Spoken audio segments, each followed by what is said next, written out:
pagalitan niyo na po ako. Kahit sampalin niyo na po ako.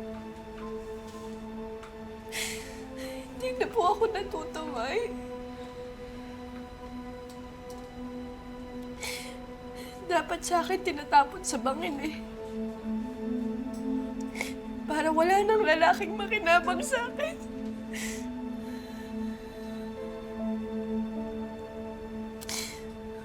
O kaya mamatay na lang ako, May. Hindi naman ako mapagmamalaki ng mga anak ko. May daig ko pa ang babaeng bayaran. Di ba, May? Wala na akong kwentang ina. Wala pa akong kwentang babae. Utang na, nak. Layuan mo na yung lalaki yun, ha? Hindi maganda na nakikita ng dalawa mong anak na sinasaktan ka. Layuan mo na yung radong yun, ha? Ha?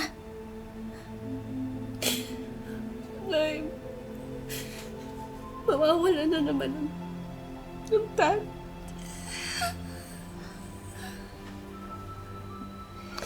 Mawawala na naman ng tatay ang pangatlo kong panganay. Nay, patawad. Pakiramdam ko ang dumi-dumi kong babae.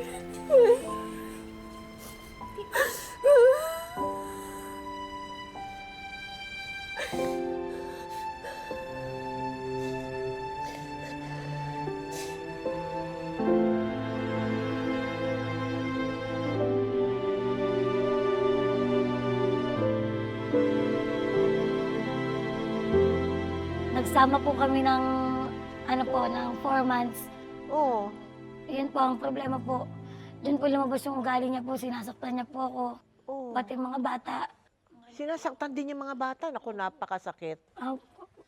Kaya po sabi ko po sa kanya, kung ganyan lang din naman gagawin mo sa amin mag-iina. Mas maganda pang matapos na lang yung relasyon natin.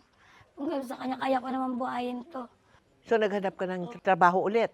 Iyon na naman. Kailangan mo pang magpakalasing para lang po magkaroon ng perang malaki na. Kailangan marami inumin mo. Bakit, may komisyon ka dun sa inom, ganun ba? Opo, siguro 70 pesos per bottle. Ay, ang laki pala na binibigay. 70 pesos ang bote. So, maka 10 bote ka, 700. Ang lakas mo pala uminom, ha? Sanay na. Okay na po ang bill niya, sir. Thank you. Oh, next time, ha? Thank you, sir. Halika dito. Ay, ayan, sakto. Hintayin mo ako dito, ha? Uy, Day, tayo ka na nga dyan. Ito. Halika dito. Ang papakilala ko. Actually, pinakilala ko na siya sa'yo dati. Di ba? Hindi mo lang pinansin. Yung electrician. Ano, may tiwala ka ba sa akin, ha? Ewan ko. Tignan natin. Basta, ito, si Mark. Recommended by me. Kaya maniwala ka, disenteng tao yan. Ay, tara dito. Shena. Mark. Mark. Shena. O ano? Iti-table mo ba ako o hindi? Ay, hindi. Ayan, sige, ako na bahala sa inyong dalawa. Upo muna kayo. Ayan. Ay, wait lang, may nag-order lang. Pero babalik ako, ha. O sige, mag-usap muna kayo. Ayan, Shena. Go, go, go. Pasensya ka na, hindi kasi ako masyadong nagagawi sa mga lugar na ganito, eh. Hindi rin kasi ako pala inom. Kailan ba day off mo? Baka naman pwede kitang maimbitahan sa labas para kumain, mamasyal, para mas makilala kitang maigi.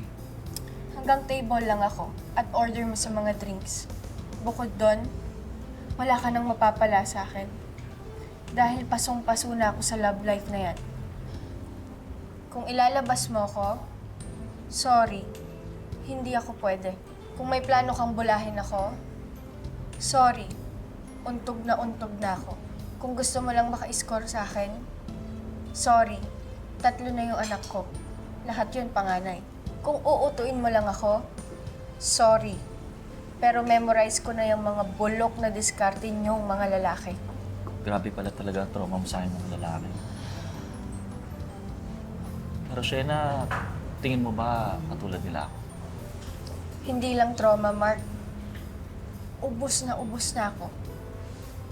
At kung naghahanap ka ng tira, wala na. Wala nang natira dito. Kaya sorry talaga. So ano, iinom ba tayo o magsasayang lang tayo ng oras? Kasi hindi ko pa naaabot yung kota ko eh.